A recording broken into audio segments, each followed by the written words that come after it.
Haleluya. Mwami Yesu ashimwe. Ko mushumba bivuze, nitwa Jean Paul NZARAMBA. Shima Imana nanjye ko ngeze hano. Imana ishimwe kandi shimira n'abayobozi baduhaye ikaze ngo tuze gusangira ijambo ry'Imana kuri uyu munsi wa gatatu. Dutange intashyo. Ibyo muhaguruke. Abantu tubana saa sita, kuwa mbere, kuwa kabiri, kuwa kane no kuwa gatanu. Tuba turi kumwe buri saa sita, turambura ibiganza. Mwakira intashyo za bene data. Dusome mu izina rya Yesu. Ezekiyeli, dusome 36, 25 tugeze kuri 27. Turaza no gusoma igitabo cy'ibyakozwe n'intumwa 1:8. Niho tuza gusoreza. Dusome 30 iri mu gitabo cy'umuhanuzi Ezekiyeli. 36. Duhere kuri 25.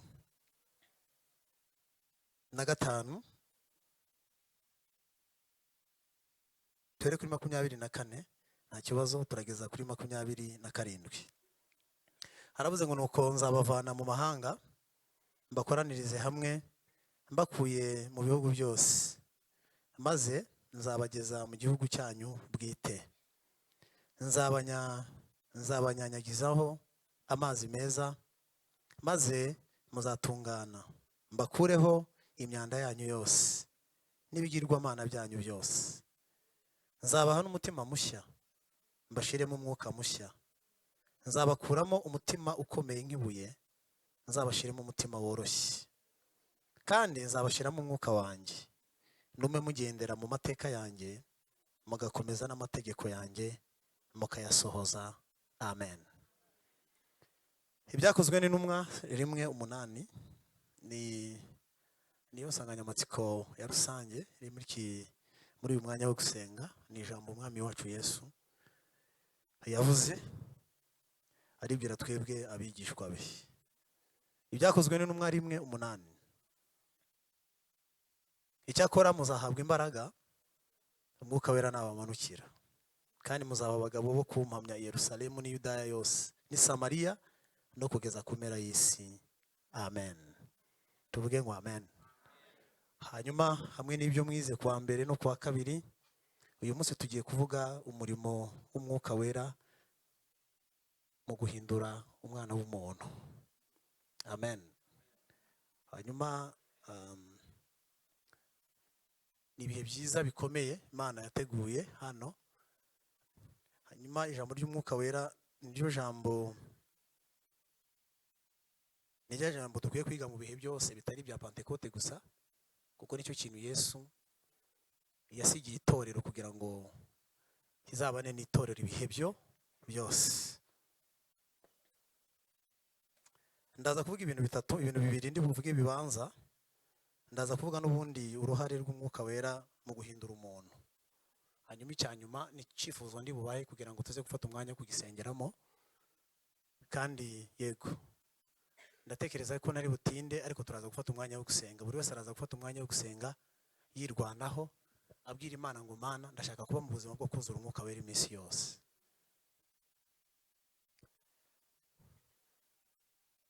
Aya magambo duhereyeho ni amagambo Ezekiyeli yahanuriye mu bunyagi. Ni nyuma Abisirayeli baratataniyeyo bari Babuloni, niho yahanuriye. Ariko aravuga, ababwira ijambo rya mbere ngo muzataha, Imana ikintu izabakorera muzataha. Ariko arababwira ngo ntabwo muzataha gusa, nzabakorera n'ibintu bikomeye. Amen. Yababwiye ibintu umwuka wera azabakorera, ari nabyo turi buze kugutindaho natwe. Mbabwira ibintu umwuka wera ashoboye gukora kugira ngo umuntu yakire guhinduka kuzuye. Umuntu aremwe mu buryo bukomeye, ku buryo adapfa kwemera ibyo yumvise byose. Cyane twebwe abagabo biragoye ko upfa kumubwira ikintu ngo ahita agira gute acyemera. Namwe abadamu, abantu burya habamo akantu ko kubanza gupinga, kugira ngo se uretse abana bakuriye muri école de dimanche hano, mukabona papa na mama bari mu rusengero, mugira ngo abantu twese twakwijwe twakijijwe dukuze ugira ngo twapfuye kubyemera? Ntabwo twapfuye kubyemera, twashiraga muri logique. Sikabira bintu sibya. Njye hano navukiye bwa mbere, ndabyibuka turi muri primaire, nabonye abarokore bavuga mu ndimi ngira ngo bafashwe n'amajini. Yego, kuko bavugaga indimi tutamenyereye, niko twabyitaga ngo bafashwe n'ama. Ariko uyu munsi ntabwo navuga ko bafashwe n'amajini, ahubwo numva barafashwe n'ubuzima bwo mu ijuru. Ni Imana yabamanukiye.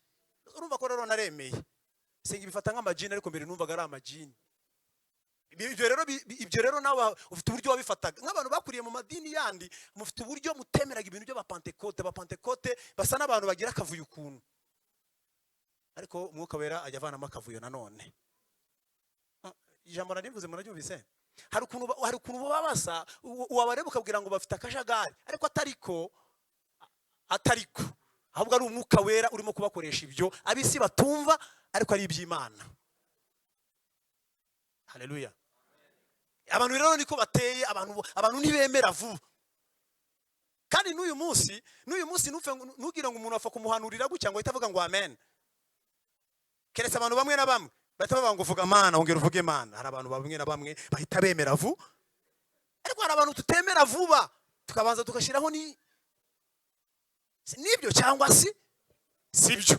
Niko na umuntu ateye, niko umuntu ateye. Ariko nshatse kubabwira yuko mu kintu kigira imbaraga yo guhindura umuntu, Umwuka Wera arahari.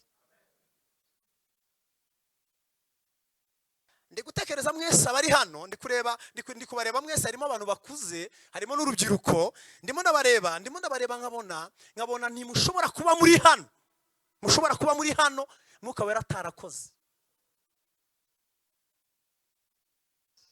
Amen. Murumva nk'umuntu ushobora guhagarara imbere ya mama umubyara bamutwaye amezi 9 akamubwira ngo ubundi naragusabye kumbyara. Urumva iyo kamere uhagarara ugabwira mama wawe ijambo nk'iryo, umutuka, umusesereza, umwuka ataje ntushobora kugororoka.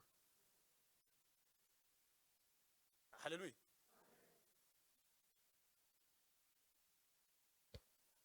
Yitabye Imana, ariko abantu muri nanca bane bibwiye banza mwege mutabizi. Nigeze mubwira ngo wambyariye iki? Nari imyaka 13. 10? Naramubabaje, arababara mbona amarira azenze mu maso. Ndimo ndababwira ndaza kubabwira ibintu bibiri Umwuka Wera akora bibanza. Ikintu cya mbere niwe wenyine ufite ububasha bwo guhindura umuntu. Wenyine. Ibi bishobora kuvuga Jean Paul ngabwiriza, Papa Jean Paul akabwiriza, ukorari karirimba n'abantu bose tushobora kuririmba ngo umuntu yemera ibyo uririmba, nushobora kubwiriza ngo umuntu yemera ibyo ubwiriza Umwuka Wera ataje. Ntibishoboka. Harimo abantu hano mwize ibintu bikomeye. Hari abantu bafite bibiza amasiyansi, ari abafilozofe. Ntibishoboka Umwuka Wera ataje agukoreho akubwira ngo nduwiteka Imana yawe, ugomba kunyemera. Umwuka Wera ataje ntago twari kuba twicaye hano. Nuko Umwuka Wera twese afite uburyo yagusanze, aragusanga. Yagusanze mu rusengero birashoboka, yagusanze uryamye birashoboka, wasomye Bibiliya mu rugo birashoboka, ushobora kuba urumvise indirimbo gukoraho. Uburyo bwose aho yagusanze niwe wakwemeje, arakubwira ngo va mu byurimo, ndi Imana yawe. Nta wundi. Urumva twari mu gihugu cy'amahanga, ari wenyine watureze wenyine, ndi ubuheta watureze wenyine, ariko ararira, ndabireba mbona ararize, kandi imbabazi namugiriye. Nasigize maze kubyara, ariko mbyara n'ubundi yarapfuye. Mana yanjye ndababara ngo yaba warukiriho ngo ngugirire neza wangiriye. Mujye mubaba mama, umubyeyi w'umumama ni igitangaza. Nubaha aba mama kubera ko urumva ntawe ngifite. Ariko abantu bafite mama hano, murahiriwe. Umuntu ufite mama afite ibintu bitangaje. Muranyumvise buriya? Yego. Urumva nabyaye umwana wa mbere, tujya kwa muganga, mitambona absence ya mama. Njya mu byo guhanagura umwana, umugore bamubaze, yaba mama wari uhari. n'uburyo nakugoye yaba wari uhari we.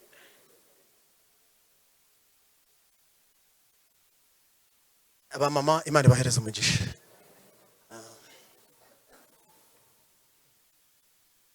Yanebye mu maso araze amarira arasenga ambwira ijambo rikomeye ribi arakaye arambwira ngo iyo ntakubyara arambwira nanjye ndamubwira ngo wambyarira iki naragusabye kunzana.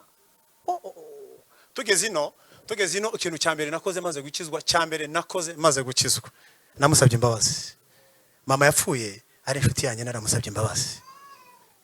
Ariko icyo yakoze cyose n'ubuzima bwose yakoresheje yigeze anumira umuntu ariko nawe wanabivugamo simbizi niba mushobora kuzabona umwanya wo kuzira mutanga ubuhamya kubera ko iki kintu gikomeye turimo turavuga n'umwuka wera niwe ufite imbaraga zo guhindura umuntu gusa niwe wenyine yazanye ikintu gikomeye ahamagara marume aracyariho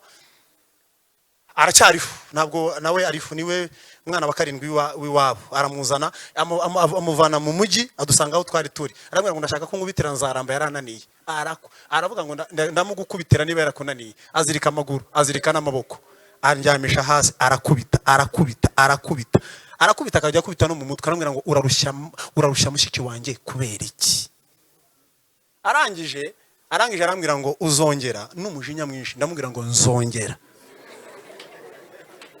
Urumana nifite umujinya mwinshi ndamubwira ngo nzongera.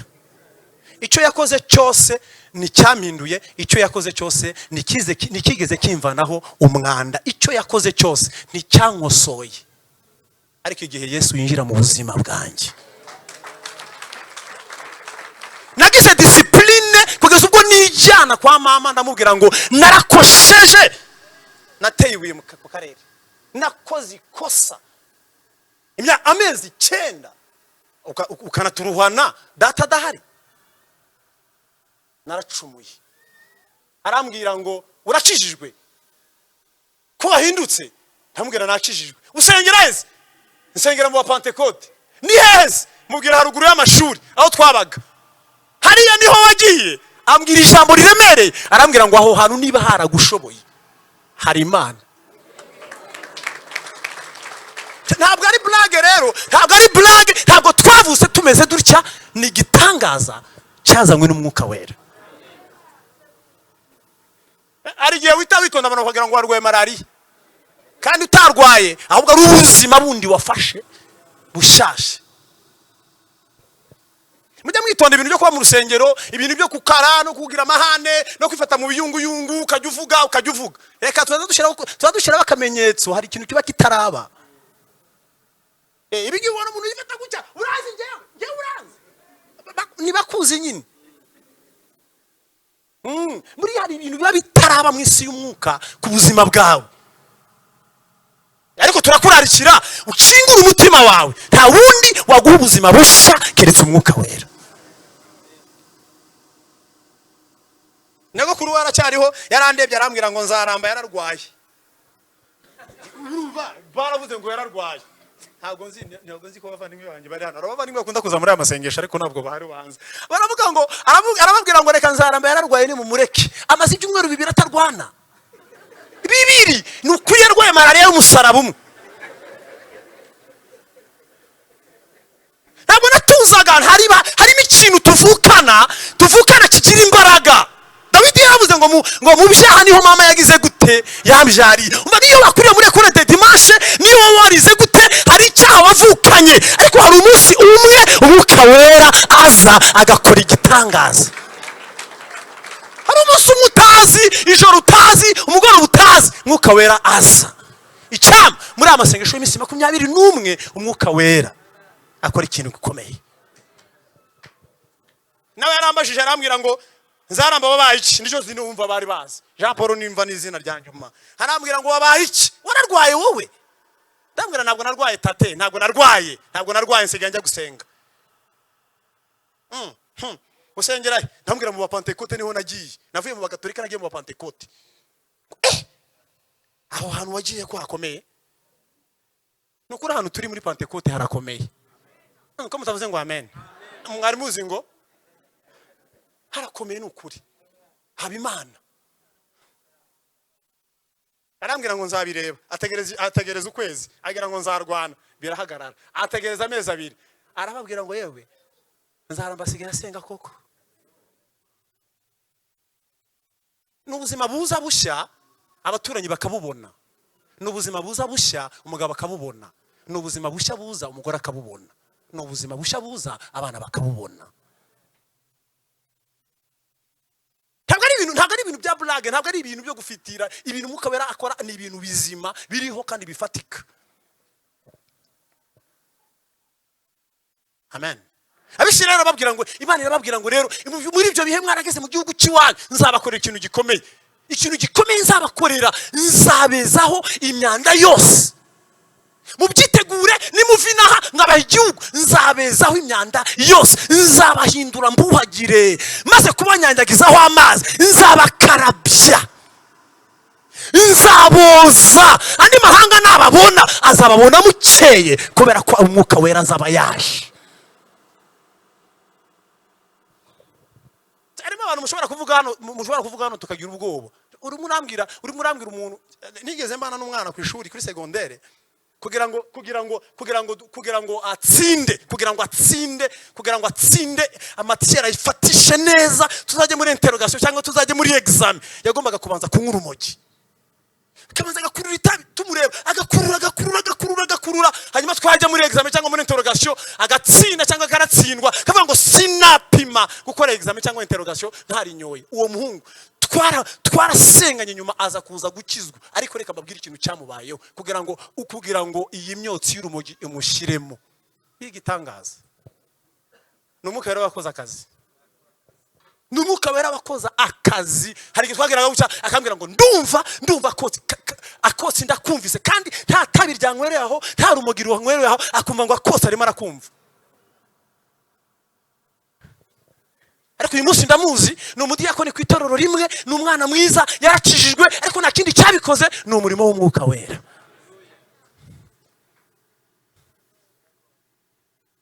Haleluya, haleluya. Hanyuma Imana irababwira Abisirayeli, irababwira muri ya 30 twavuze, irababwira ngo ikindi nzabaha umutima mushya. Umutima mushya ni ibitekerezo bishya. Pana umutima w'inyama, no, pana umutima w'amaraso, ni ibitekerezo bishya. Ibintu mwatekerezaga bicuramye bibi nzabihindura, mujye mutekereza neza. Icyama Imana ikaduha gutekereza neza. Waruzi ko ibyo umuntu atekereza ari byo akora? Umuntu asa n'ibyo atekereza.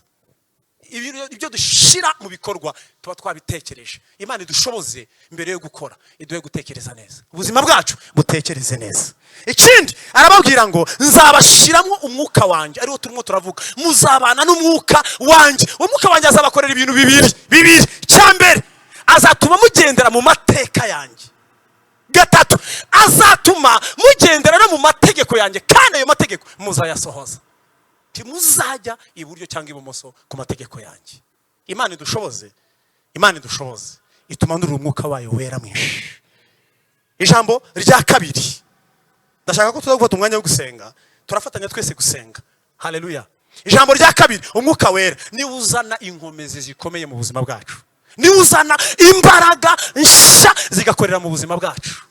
Nituvuga ibintu bishya, reka mbabwire mwumve ko iyo Umwuka araguhindura ubundi akazana n'imbaraga nshya. Imbaraga zawe zagukoreshaga kera azivanaho, kuko ziba zikoreshwa n'umubiri n'isi na Satani, arizo zikuyobora. Ahita azana izindi imbaraga nshya. Aricyo yavuze, icyo akora muzahabwa iki? Umwuka Wera nagera gute? Ikintu Umwuka Wera aduha imbaraga nshya. Reka mbabwire ubuzima bwacu bwa buri munsi dukeneye imbaraga nshya.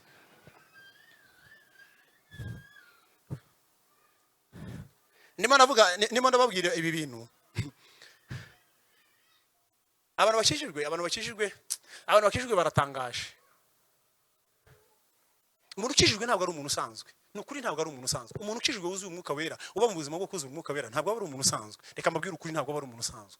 Ashobora kuba acuruzanya n'abandi ku maseta, yigana n'abandi, akorana n'abandi muri biro. Ariko reka mbabwire uyu mugore wuzuye Umwuka Wera atandukanye n'abandi bagore bose basanzwe.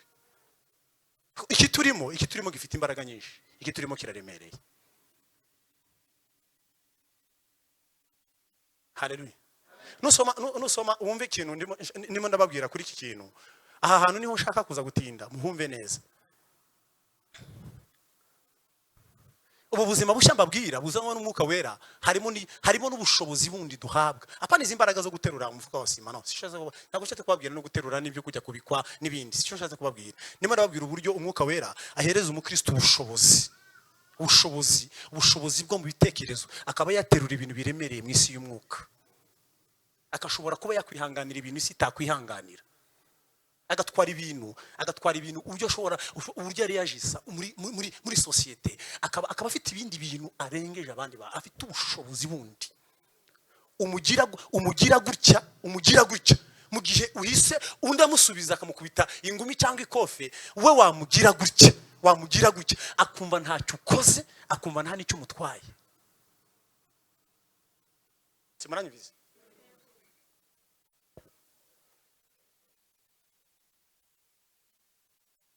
Mbere ya covid hari umuntu nari nambaye ishati y'umweru nkuko yonyine nayitebeje, umuntu ansanga ku muhanda arankubita, nari ngiye ku rusengero arankubita, nabibwiye bari arankubita, arongera arakubita, agiye kwita bwa gatatu nditaza, ndamubwira ngo ubigenze bite, umuhoye iki, arambwira ngo ndumva ashaka kugukubita gusa. Ndagukubita kandi yari yasinze, ndagukubita yari yasinze, ariko mbona ko arimo gukoreshwa n'inzoga, ndagenda ndamuhunga. Urumva ushaka kunkubita gusa, reka nigendere, ndagenda. Arambwira ngo kutinyese, wahagaze se niba uri umugabo? Ndambwira reka nigendere. Ariko mu by'ukuri suko ntari umugabo, ariko hari imbaraga iri muri njyewe ishobora gutuma shobora kuresista ubwo buzima. Mwege mutekereza ibintu ngibi abantu bavuga mu rusengero, kuvuga indimi no kugira gute no gusa bwo buzima bw'umwe.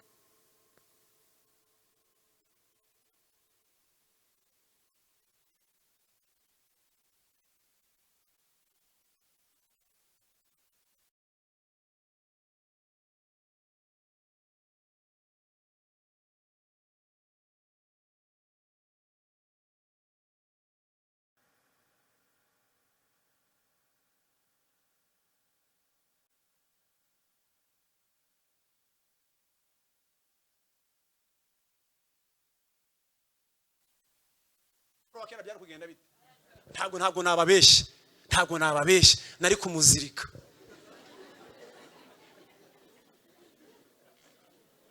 None haramungu twiganye muri P6 yarandebye, aramamagara, aramubwira ngo mbonye nimero yawe, uyibonye ngo nyibonye kuri YouTube, hari ikinyamakuru cyayishizeho, none ndaguhamagaye ngo ubonye ubwiriza, usigaye ubahe? Arambwira ngo nsigaye mbahuye, ariko ndakwibutse ko twiganye muri P6, nigeze kumukubita uwo muhungu.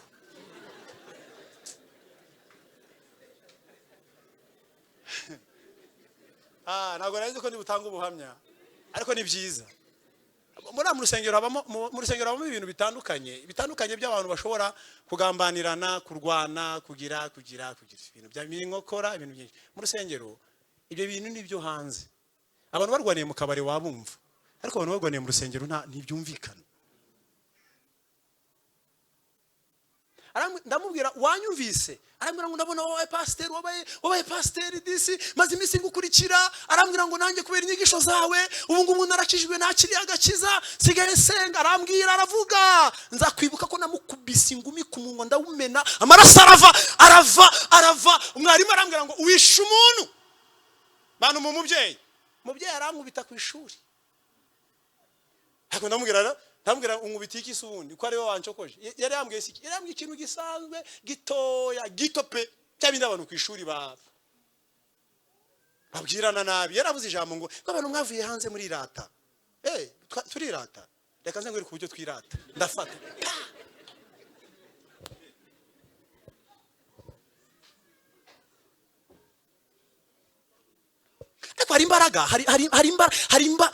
hari imbaraga nshya umwuka azana mu buzima bw'umuntu.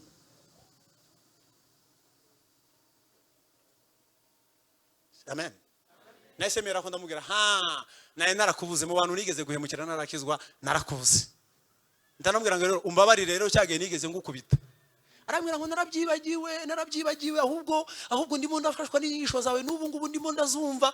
Ndabwira mbwira ko mbabariye. Arambwira ngo ndakubabariye ariko ntacyo bitwaye, wari ukiri umupagani w'amahane. Uwo mugabo rero wangubise ejo bundi nahise ntekereza uburyo nari imeze kera. Ndabwira maskini ya Mungu, uhuye n'inama ya Yesu nabundi byari kuba ari ibindi. Ariko nshatse kubabwira ngo hari imbaraga nshya Yesu azana mu buzima bwacu. Ndakwifuriza kuzakira muri event ejo, ndakwifuriza kuzakira. Akira imbaraga zishobora kugutuza muri societe bikemera. Akira imbaraga zishobora kugutuza muri biriya bigeragezo bikemera. Akira imbaraga nshya ishobora gutuma uviva ubuzima bwo mu ijuru Imana adatega habwa icyubahiro. Nahoze soma Bibiliya Samuel wa mbere, igitabo cya mbere cya Samuel 16. Ni intambara za David arwana. Namutekereje uriya Mungu ndavuga ngo igitangaza. Yisomye kuri 16 igitabo cya mbere, ugasoma kuri 13. Bibiliya iravuga ngo amaze gusigwa amavuta ngo umwuka w'Uwiteka ngo akajyaza kuri we cyane. Natangaye kandi ubuhamya bwa Dawidi uyibusomye ntabwo idubu yaryishe, nta nubwo yishe intare atarasigwa, ntabwo yari kubishobora. Ntabwo yishe intare n'idubu atarasigwa, ahubwo amaze gusigwa amavuta na Samuel ngo umwuka w'Uwiteka yakomeje kuba ku buzima bwe cyane. Ndabifuriza ubuzima bw'umwuka wera. Imbaraga Mwuka wera ni igitangaza. Ntabwo umuntu w'Imana, ntabwo umuntu uzi umwuka wera, ntabwo ari umuntu usanzwe. Nimukajye mifata nk'abantu basanzwe. Niba uyu mwuka wera umufite, ntukifate nk'umuntu usanzwe kwiseta hariya ku ishuri, hariya mu buzima ubamo. Ntukifate nk'umuntu usanzwe, nk'umukobwa usanzwe, nk'umusore usanzwe. Oya, abantu buzi umwuka wera, abagabo buzi umwuka wera ntabwo ari abagabo basanzwe, ni abagabo bafite ubuzima bw'Imana muri bo. Amen. Hanyuma papa urambwira uburyo umwana w'imyaka 17 agarara imbere y'idubu. Ni muri reba idubu. Idubu.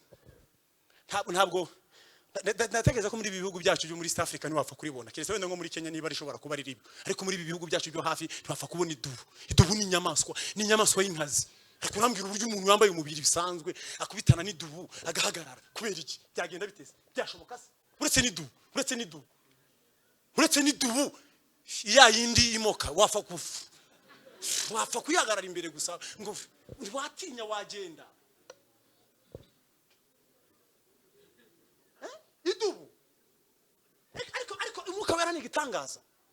Mbifurije kwakira imbaraga nshya. Mbasabe iyi minsi 21 Imana izaguhindurira ubuzima. Ko kwakira ikintu kidasanzwe mu buzima bwawe kigutandukanya n'abandi. Na idubu ryakuze idubu nyadubu rya nyuma ryiza cyane ry'igisore ripima ibiro 400. Yego ripima ibiro 400. Umwana w'imyaka 17 hari ibiro 70 yari afite. Umwana w'imyaka 17 uragira inama utarya, urya nimugoroba atashe. Uwo mwana hari ibiro 70 afite. Ariko urambwira uburyo ahangara ikintu cy'ibiro kuva ku biro 200 kugera ku biro 800. Ibiro 200 ningahe? Ntabwo ari sake enye za sima. Sake za sima gapima ngahe kamwe dona? Si 50. Udusake tune ukagashira ku mutwe, ufite imba wagashira ku mutwe. Ariko ureba icyo kidubu cy'ibiro 200 ugafa umwana kegera idubu ariko akaryica neza. Niki cyabaye muri kamere ya Yesayi wabo no mu maraso ye ntibyashoboka. Ariko Bibiliya ivuga ngo umwuka w'Uwiteka yabaga ari kumwe nawe. Mwisi umwuka rero duterura ibintu mu mwuka rimwe na rimwe abantu bakatangara. Uriya mukobwa aho hantu uraharenze, uwo musozi urawutambutse, nabyo bigeragezo wabiciyemo, nabyo bindi wabitsinze. Mwisi y'umwuka turenga ibintu bikomeye, tugaterura ibintu bikomeye.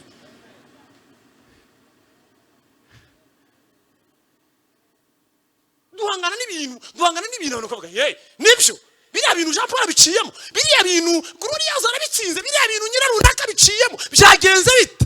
ariko hari imbaraga zindi izo zidahari wagwa nk'abandi, ibyo bidahari wakora nk'abandi, ariko iyo Mwuka Wera yaje izo mbaraga sha tubikora mu bushake bw'Imana.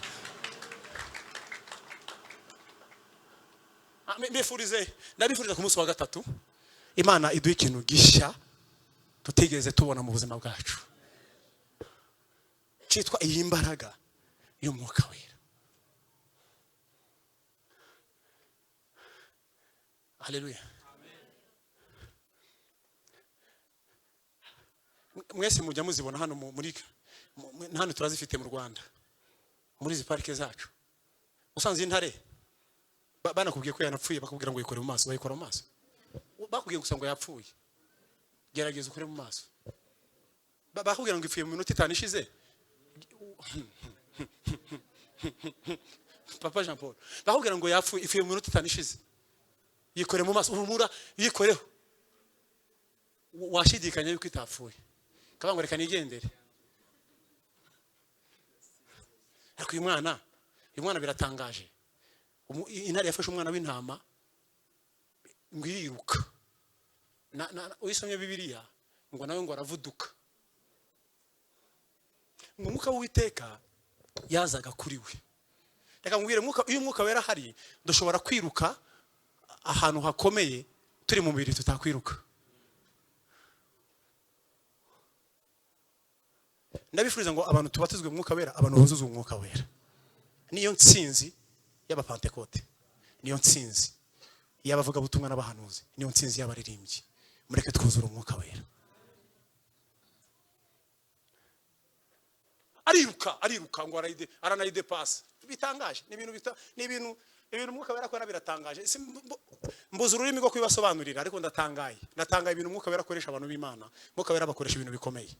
Ariyo mpamvu turimo turakora ibintu bisanzwe kubera ko harimo absence y'Umwuka Wera. Ariko ndabifuriza twuzure Umwuka Wera. Itorero dufite akazi gakomeye, umurimo w'Imana dufite akazi gakomeye, tuzakoresha ibintu bikomeye nitwuzure Umwuka Wera. Ngo ayicaho aravuga ngo iyi ntare ntabwo ndi buyambura umwana w'intama nyiturutse inyuma, ahubwo ndayituruka imbere. Ngo ariruka yagiye uze gusoma ku bantu bazi ibintu by'inyamaswa, uze gusoma. Intare yiruka ibirometero 40 mu isaha. Abantu mutwara imodoka iri 40 bigenda gute? President utwara imodoka iri muri 80 ibimeze ite? No mu Rwanda nta n'ibyapa bya 40 byinshi bihaba. Ibikuguse ni ahantu haki bitewe n'imihanda dufite haki, ariko imodoka iri muri 40 yirebe. Intare yaravudutse iragenda iruka, ariko umuhungu yuzuye umwuka ngo arabanza ngo arayidepasa, ngo ayihagarara imbere, ayihagaze imbere, ngo ayihagarara imbere. Arabwira ngo uyu mwana ntabwo umutwara, uyu mwana w'intama ntumutwara.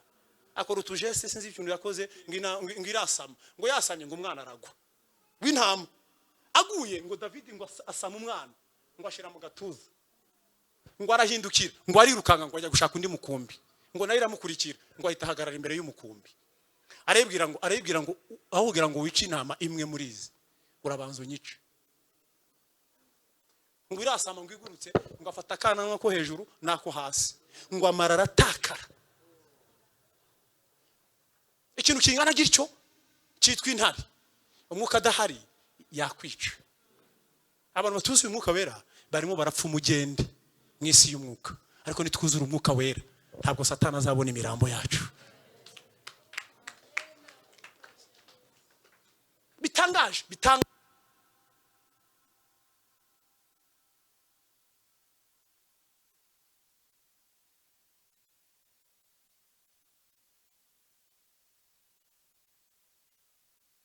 Zo nama zitagira ziti. Murahari. Abagabo bagenzi banje muri hano, bagabo bene akabagore mbireke, abagore mbihorere. Intare kwinjiranye mu rugo, ukajya imbere y'umugore n'abana. Ari muje hariya umugore wanje n'abana, ndaje mangane n'intare. Ndi imbere y'Imana utakwiruka.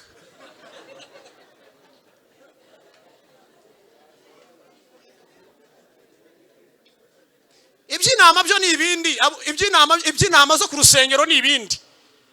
Noneho intama z'iwawe. Ariko Umwuka Wera iyo esprit ayizana muri wowe, kavuga ngo aho kugira ngo imwe ipfe ni njye ubanza gupfa. ariyo mpamvu ubona umuntu wuzuye umwuka wera ashobora kwitangira abandi bikemera. Ariko ushobora kubona abantu ari banyamwigendaho, abandi birwariza, abandi bakirwariza, ukabona n'ubumwe bw'abantu buragoye kubera ko umwuka wera adahari. Arambwira ngo nukuri nta ntama wica. Sinshobora kujya gutanga raporo kwa Esayi ngo inama imwe ngo yapfuye, ntibishoboka. Ahubwo giye baze bashingure. Uvuye esprit yonyine nta kindi cyayizana no umwuka wera. Gufira intama. Perezida wa korali amahoro, perezida wa korali haleluya, ntibyakunda. Intarije hari Oliva biti intarije hale bakiza yawe ndagakiza. Ariko Imana iduha umwuka wo kushobora kwitangira na bagenzi. Mvuze ibintu byinshi ubwo simvuze ibyo bintu mwumvise gutyo, simbivuze nk'uko bimeze. Sicyo kuvuga kugira uwo mwuka wo kwitangira bagenzi bawe. Imana ibahe umugisha kandi Imana ibagirire neza. Amen, amen, amen. Icya kabiri, mwuka wera azana imbaraga nshya zishobora, aricyo twasomye. Icya gatatu, mwuka wera azana imbaraga nshya zishobora gutuma ibyo wihakanye kera iyo zaje ushobora kubyemera ukaba wanabipfira.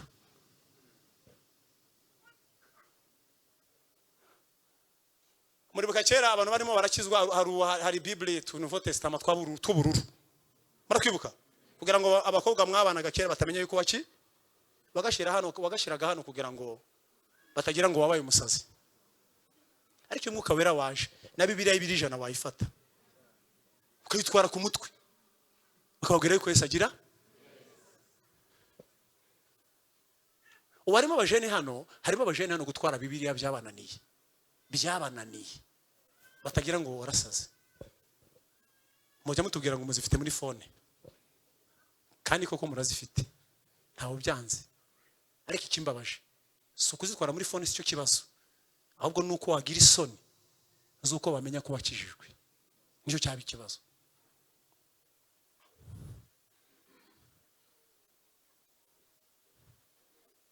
Petero abari sorezaho kuri iki kintu cya kabiri, hanyuma dufate umwanya dusenge. Haleluya, haleluya. Petero wihakanye Yesu mbere amaze kuzura umwuka wera yarabikoze. Yaravuze ngo nishaka mpfi sinongera gukora amakosa. Ubwo n'ubuzima bushya Imana iduha. Imana ibahe umugisha. Naravuze ngo Imana iduhereze umugisha. Kandi ubwo turimo turumva ijambo ry'Imana, Imana igira ikintu gukorera, nanjye igira ikintu nkorera. Dusangira ubuzima bwo kuzura umwuka wera butuma dushobora no guhamya tukaba twanabipfira. Yavuze amagambo akomeye atangaje. Ntago ndabona ibintu njya mbivuga mu nyito, njya mbyumva mu mwuka, nkumva ubwo waburanyishe. Kavuga ngo Mana watugiriye neza. Aba bagabo bari muri paradizo niba batureba ubwo nibifashe ku munwa nibumiwe. Ubu Petero niba tubona turi Kigali akatubona muri Mateus na Commercial, ubu niyumiwe niyifashe ku munwa. Ibi bintu yadusigiye n'ibintu baturaze, ubu nibifashe ku munwa nibumiwe. Paulo uyareba bavuga butumwa bagenzi be, ubu niyifashe ku munwa ntiyumiwe. Ariko Imana iduha umwuka wera itwuzuza imbaraga nyinshi zo gusiba icyuho basogokuruza baturaze.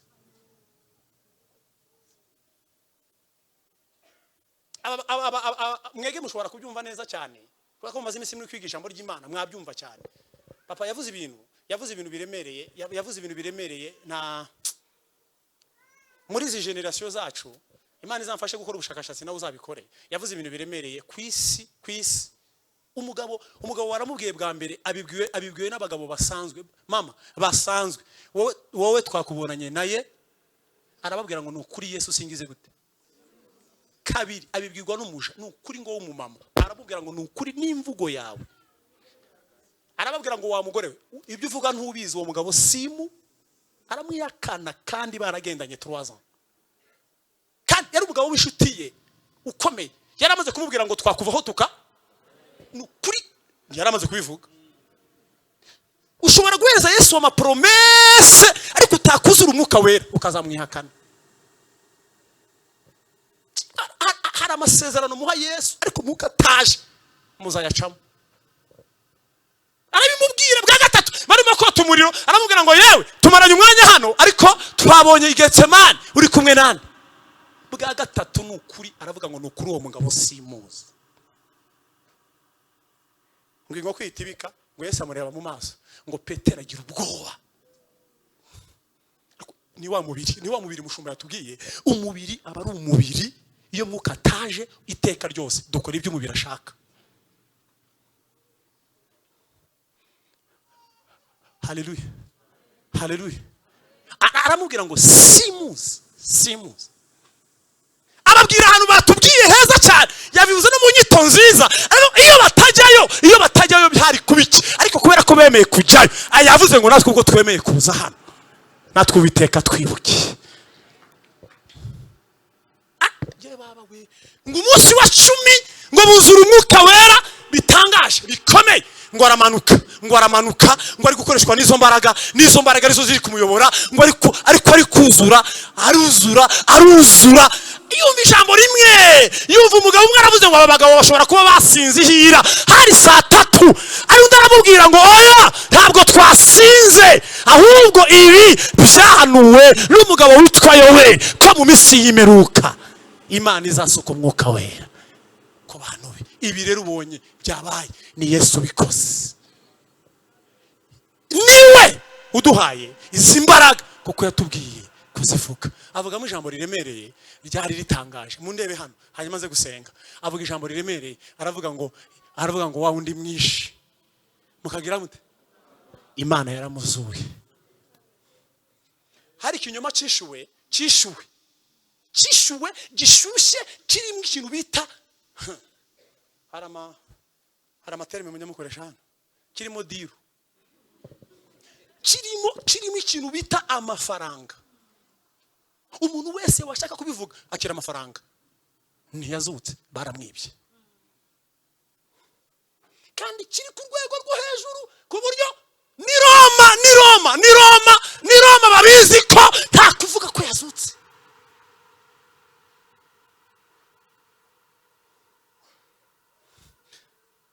Torero rya Ntora nabonye bene data mwaturutse impande n'impande, mwaje kumva ijambo ry'Imana. Nze gusaba ngo Imana itwuzuze umwuka wera.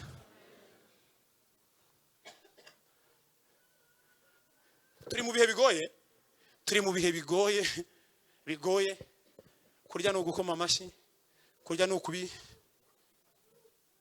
kureba uburyo ubicurika. Ubuzima burimo ibintu bigoramye, ariko mureke twuzure umwuka wera bigorore. Narivuze ngo mureke twuzure umwuka wera gorora ibintu byagoramye. Muzi ibintu Petero yavuze ibintu Perezida yabisetse, ashobora kuba yabihishuriwe. Muzi ibintu yaravuze ngo yazutse. Ashatse kuvuga iki mama? Yavuze ngo n'inkovu twebwe twazibonye. Njewe nabonye n'icumu ryo mu rubavu, nabonye ibirenge bye bitoboye. Nje ubwanje namubonye. Ntabwo ibyo muvuga ko twamwibye ari byo, yarazutse. Mana yo mu ijuru. Uzi ibintu byari bihari. Pilato abwira abatambyi bayobye babyishe batazi ko Mesiya yaje.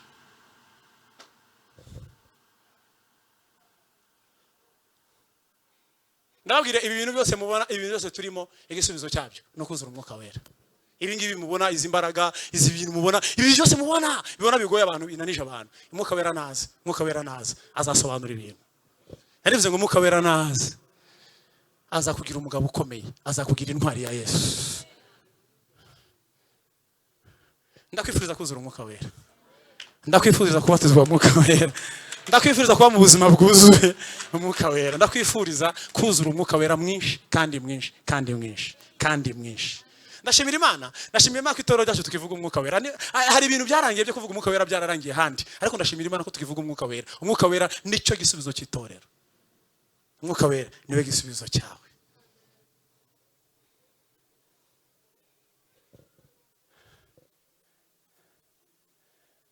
Pilato yabwiye Kayafa, aramubwira ngo abo bahungu nibakomeza kuvuga ngo yazutse, yagize gute?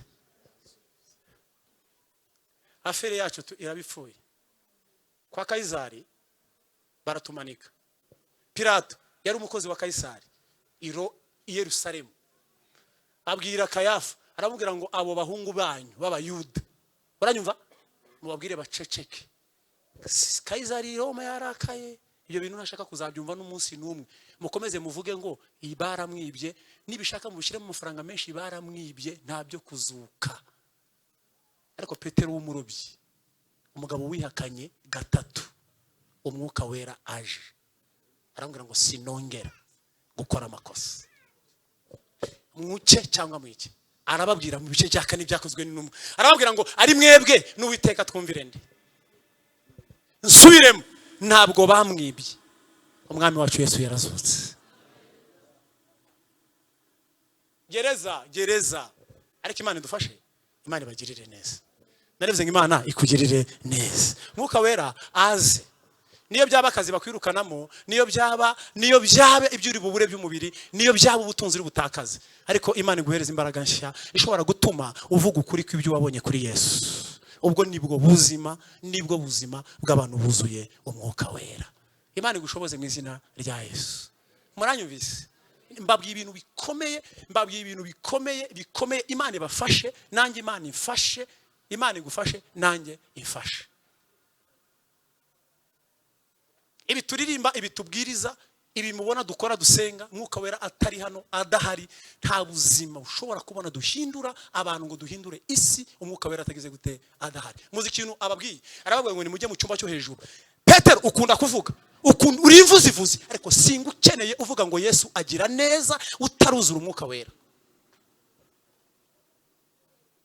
Iyo umwuka wera adahari, abantu bashobora gukora amakosa menshi mu murimo, bashobora gukora ibidakorwa kubera ko batuzuye umwuka wera. Mbifurije guhora mu buzima bwo kuzura umwuka wera. Ijambo rya nyuma, ibanga ryo kugumana imbaraga nshya, hanyuma dusenge. Ibanga banabivuze abandi, ibanga ryatuma uhora wuzura umwuka wera, ni uguhora ucometswe mu mbaraga z'umwuka wera, ni uguhora iteka. Murabona prize iri hano, iyo ufata telefone ukayishiramo cyangwa ikindi cyose ukagishiramo, uko ucomeka, uko hava muri prize haba havamo umuriro ujya muri telefone. Kugira ngo telefone igire ubuzima, nuko igaburirwa na prize.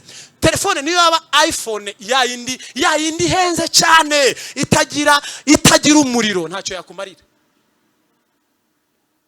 iPhone nziza, Samsung nziza, Nokia nziza, itagira umuriro, yagutesha akazi, yagutesha amahirwe, ntacyo yakumarira itagira umuriro. Umuririmbyi utagira umuriro w'umwuka wera ntacyo amaze, kandi n'umuvuga butumwa utagira umuriro w'umwuka wera ntacyo akora, n'umuhanuzi utagira umuriro w'umwuka wera ntacyo akora, umugore udafite umuriro w'umwuka wera ntacyo yakora. Nk'uko telefone uyishira ku muriro, niko umukristo yicomeka mu mwuka wera.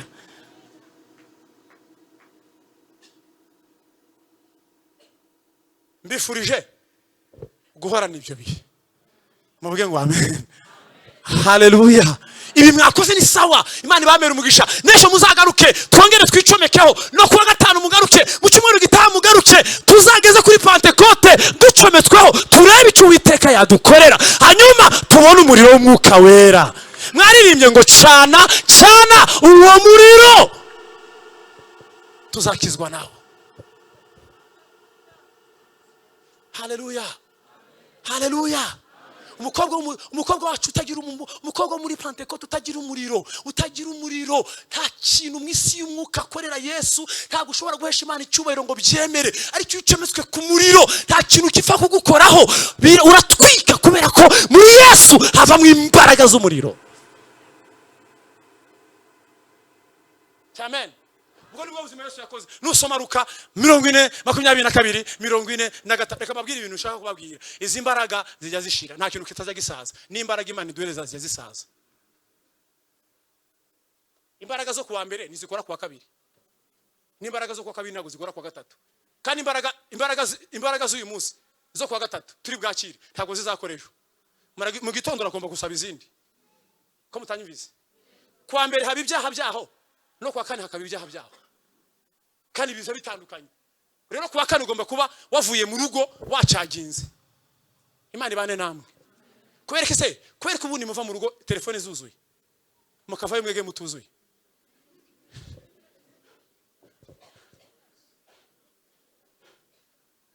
ushobora kumbwira uburyo uyiraza ku muriro wowe ukarara utuzuye?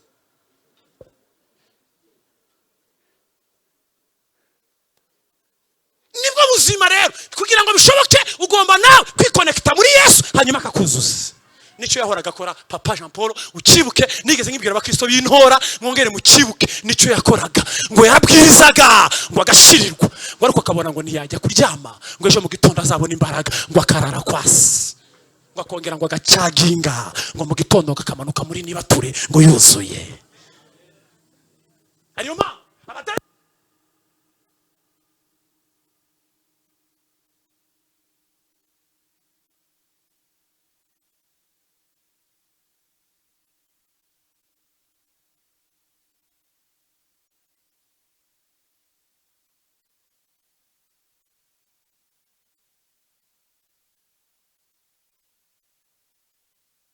kumbwira uburyo umuntu ashobora.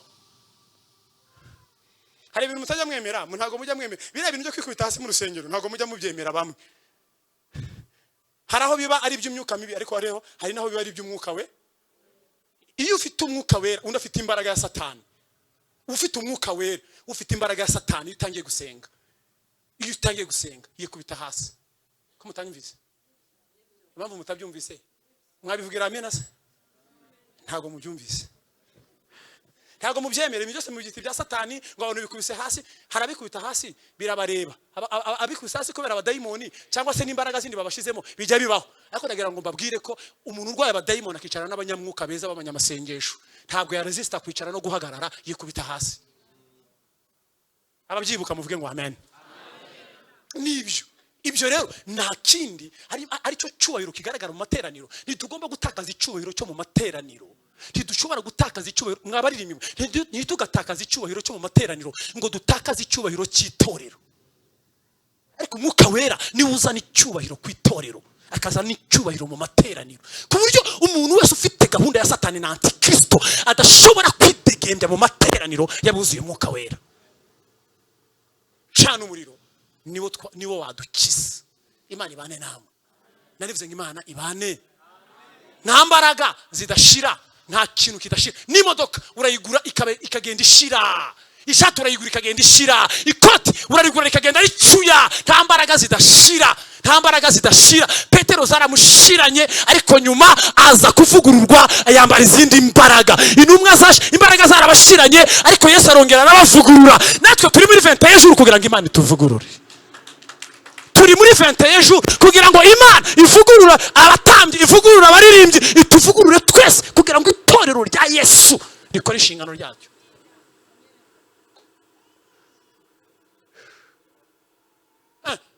Arigese mani byari byageze gute? Reka soreza. Ariho nababwiye byari byageze gute? Zari zamushiranye. Ndi imbere y'Imana zaramushiranye ngo agira ubwoba. Ntabwo yagize. Umwana w'Imana yarabugize. Aravuga ngo iki gikombe kigere gute? None se iyo usenze gutyo uba washiriwe. Yari yashiriwe. Mureke twongere tubwire Imana iduha imbaraga. Kabiri arisubiramo n'ukuri kw'Imana. Kindenge. Gatatu ngo ajya nkaho watera ibuye.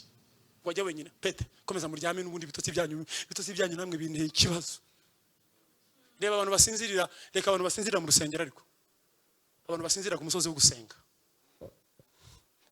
arabasiga ngo agenda nkaho watera ibuye, ngo apfukamye, ngo atangira kugira ibyuya bimeze nk'amaraso, ngo yari byatewe n'ubwoba.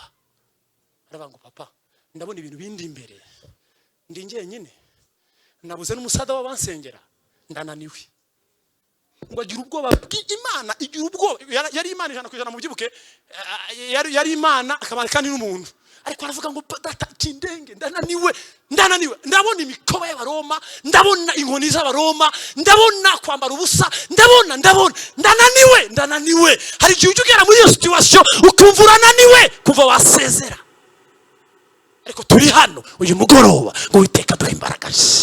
Bibiliya iravuga ngo niyo intege abagize bate, abarambiwe ngo n'abatibashije bikabongeramo imbaraga. Aravuga ngo abasore b'ibigenda bazacogora baruhe, ngo n'abasore ngo bazagwa rwose, ngo ariko abategereza Uwiteka bazasubizwa mu intege nshya. ngo bazagenda ngo be kunanirwa ngo nibiruka ngo ntibazacogora.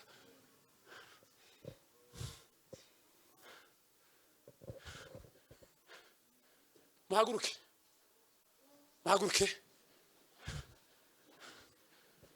ibindi babwira duhagaze, hanyuma umushumba na Pastor Jean Paul baze kudufasha kudusengera. Ndifuza niyo twaza gufata nk'abantu babiri cyangwa batatu, ariko dufata umwanya Pastor Jean Paul aratuyobora nta kibazo, ariko aratuyobora ndabizi. Sizi iminota ngo duze gufata umwanya dusenge. Imana ibane nawe. Mwifurije kuzura imbaraga nshya, mwifurije kuyoborwa n'izi mbaraga nshya, mwifurije kongera kuzuzwa. Mwene danda kwifurije kongera kuzuzwa. Baririmbye bagenzi banjye twuzuzwe, bakozi b'Imana bagenzi banjye twuzuzwe. Iyi ntabwo ari isi yo kutuzuzwa, ni isi yo kuzura umwuka wera. Pastor uzi ikintu cyabaye? Ngimana yaramurebye ngireba umwana wayo, iravuga ngo umwana wanjye arananiwe. Imana igitureba mu isi ikabona turananiwe. Imana igitureba mu isi ikabona abanyetorero bananiwe kubera ko isi yabatsikami, ikabona bya bigeragezo byagutsikami, ikabona za ntambara zagutsikami. Ngo ariko ngo Yesu ngo ari ku musozi ahugetse Imana. Ngimana ngiramureba ngifata marayika iramubwira ngo umwana wanjye ari ku musozi yananiwe, tambuka umushira imbaraga. Kuri 43 Like 20:43 harimo ijambo riremereye ryiza ndarikunda. Ngimana ngo yohereza marayika ngo azana imbaraga. Imana yohereze marayika atuzanira imbaraga nshya. Imana yohereze marayika atuzanira imbaraga nshya. Ngo arazifata, ngo amaze kuzifata ngo yumva arakomeye, ngo yumva abaye mushya. Imana ikugire mushya. Wakira ubuzima bushya buzanwa n'umwuka wera. Umurimo w'umwuka wera no kuzana ibintu bishya, no kuzana ubuzima bushya. Mwabasore banjye, barumuna banjye, Imana ibaha ubuzima bushya. Imana ibaha imbaraga nshya. Imana iduhereze imbaraga nshya. Ngo Yesu uzi ikintu Yesu yakoze, ngo arahaguruka, ngo aravuga ngo Petero mukomeze muryame. Ngo ndumva mbaye musha. Wari wananirwa president, wananiwe wakwiteraho amazi akonje ukumva kabaraga karaje. Ngo Yesu yarananiwe, ibintu marayika yamukoreye byasaga nko kwiyuhagira. Ngo yumva ngo agize amen.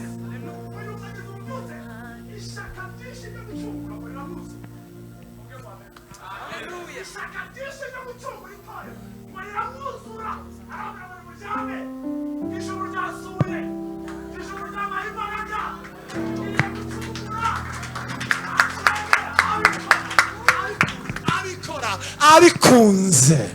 Ariyo mpamvu dukora umurimo w'Imana tubikunze. Ijuru ryo ryadusoye rikaduhereza imbaraga, tubikora tubikunze.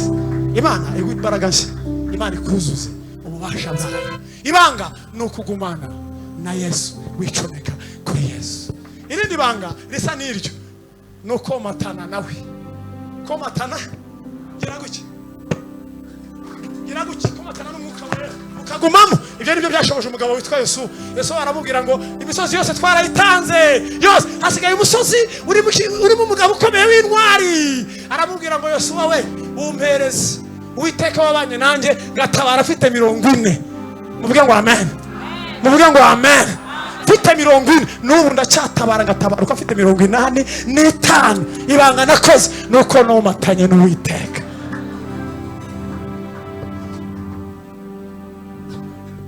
Abantu bajya basaza, nukuri abantu bajya basaza. Nyandira saza, ibintu bijya bisaza. N'izi imbaraga Imana yaguhaye muri 80 ntabwo zakora muri 2024. Ntabwo imbaraga Imana yaguhaye mbere ya Covid zakora nyuma ya Covid. Ntabwo imbaraga wakoresheje cyagiye turi muri analogue wazikoresha muri digital ya none. Ntabwo wabishobora. Kuma imbaraga zimanaginga telefone yawe, imbaraga zimanaginga televiziyo yawe tiwazibona uticometse ku Mana Data wa twese. Mwakira ijambo ry'Imana.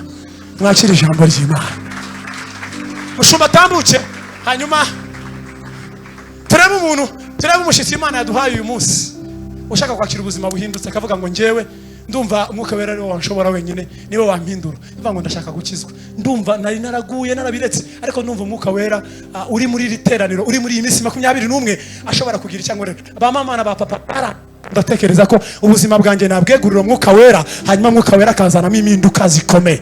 Wazamura ikiganza niba waje muri iri teraniro watubereye umushyitsi mwiza, Imana yararitse, umwuka yararitse ngo wakire guhindurwa kuzanywe n'umwuka. Zamura ikiganza tugusengere. Ubaye uhari wazamura ikiganza tukagusengera. Nta wundi